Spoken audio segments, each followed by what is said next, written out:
What's going on, guys, and welcome back to another video. Look, you're walking with me today instead of just stationary. Something a little different, you know, something to spice things up. Look what I got. Oh yeah. So I'm just gonna be doing a little Vinegar Syndrome halfway to Black Friday sale unboxing for you. Excuse some messy parts of my house. And yes, that's a Christmas tree. But yeah, so I'm just gonna be opening this bad boy up for you guys. Show you what I got this year. I didn't go as crazy during the other sales, and I refuse to pick up movies as soon as they're released because it's like getting like $40 now to buy a 4K of a movie that everybody hates. So yeah, guys, all right. So yeah, stay tuned and I'll open this bad boy up for you. All right, guys, let's crack into this sucker here. So a lot of these I haven't seen are gonna be blind buys as usual, even though blind buying through Vinegar is a, oh my goodness, please be careful, cat. Blind buying these Vinegar Syndromes are very risky for obvious reasons. So there's just kind of the money shot there. Let's pull these to the side and then go through them one by one, show off some of the slip covers, all that good stuff. Okay. So first here we've got the Amityville Horror. This one I was cool on waiting on just because I have the Scream Factory set. So I was like, oh, that's really cool.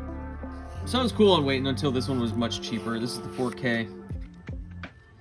So really excited to pick this up. So, let's see some of the special features there.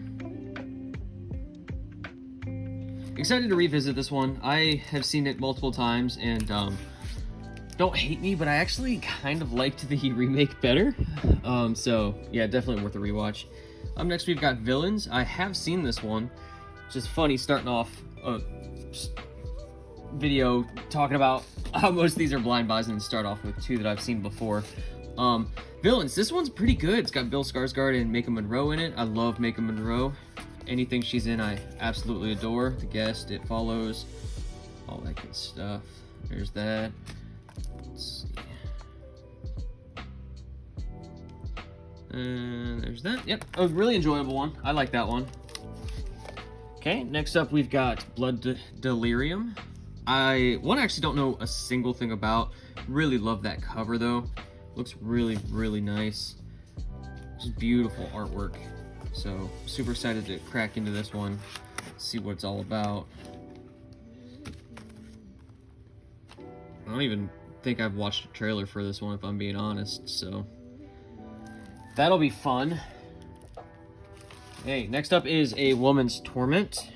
Backwards here. Ooh, this one feels really nice. I noticed a lot of their newer slipcovers feel slightly powdery, and it's kind of hard to explain unless like you picked up some of these titles. Obviously, this is about one, probably, I'm not gonna say one of their first releases, but like this alone was released a long time ago. It says 2017 Vinegar Syndrome, so 6 years ago, and then they recently put a slip on there, so of course they know we're all slipcover sluts, so they knew that all they had to do was just put a slipcover on something and people would buy it, and we do.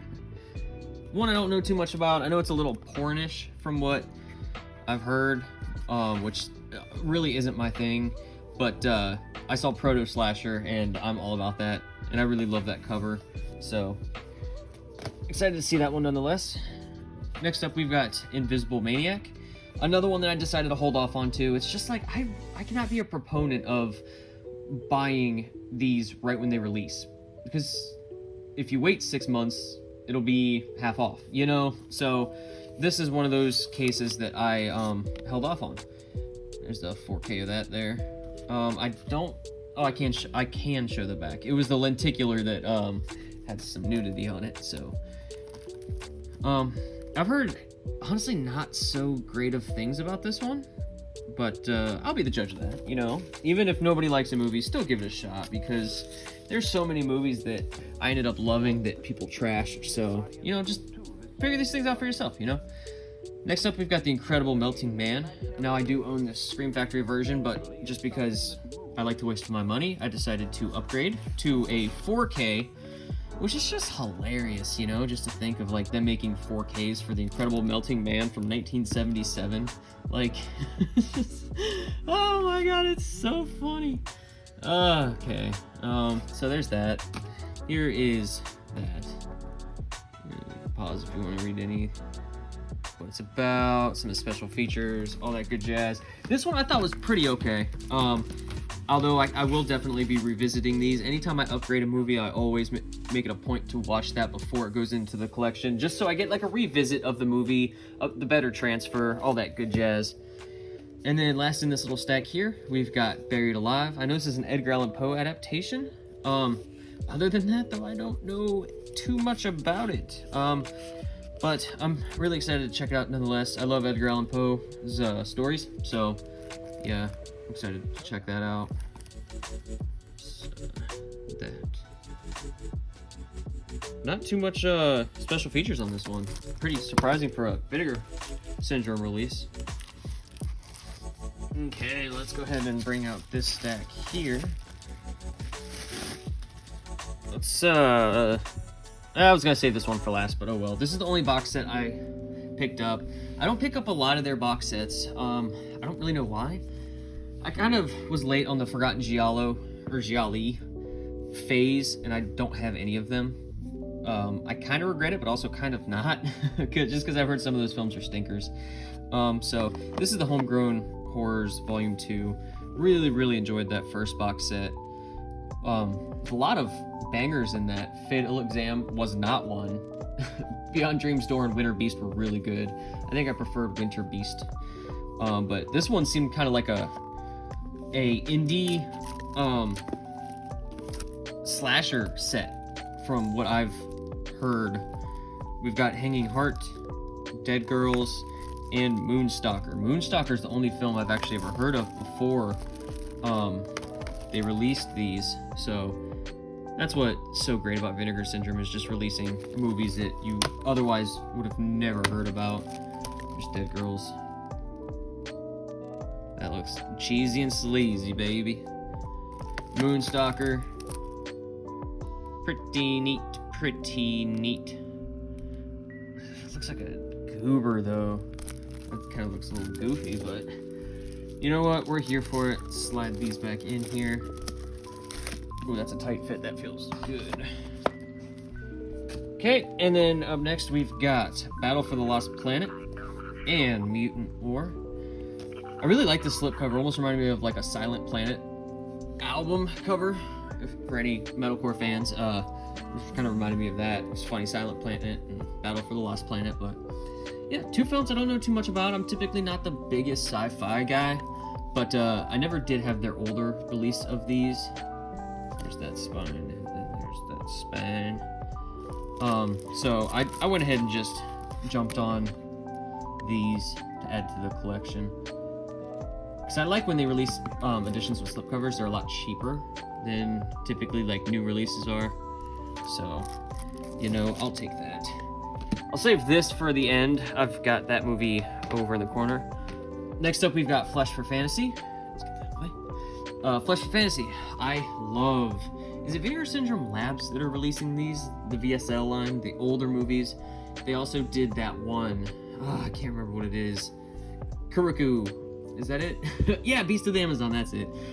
So I like that they're dipping their toe, trying something a little different with these old school movies. This one's in black and white.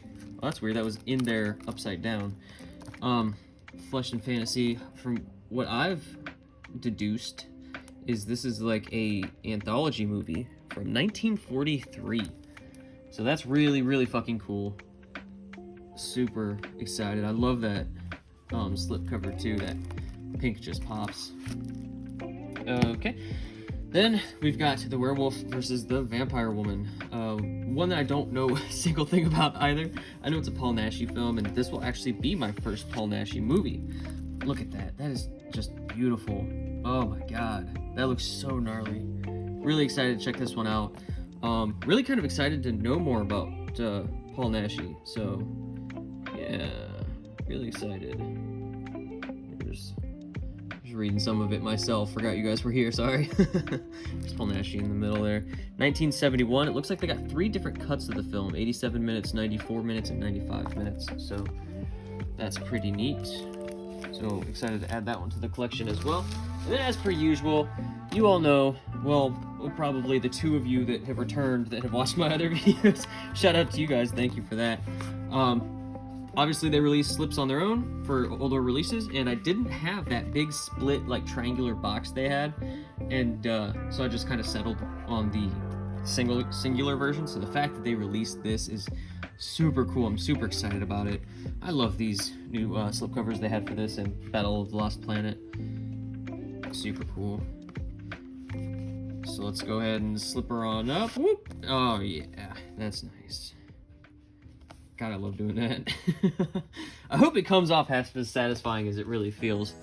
Alright, let's go ahead and grab all of these and put them up so I can get a nice old money shot for you guys before we finish this up. Alright, so this is what I picked up during the Vinegar Syndrome Halfway to Black Friday sale 2023, and I'll see you guys in a second. Alright guys, that's all I got for you. Thank you for tuning in yet again. Hit me up in the comment section. Let's talk some movies. Always like talking movies with you guys. Check me out on Instagram at SlashinCaptain. Also Letterboxd. I haven't posted on there in a minute, but I'd like to get back to that. But yeah, check me out on those platforms at SlashinCaptain. I like to post other pictures of my collection as well as slasher film reviews with fun facts and kill counts. So yeah guys, that's all I got for you today. I'll see you next time.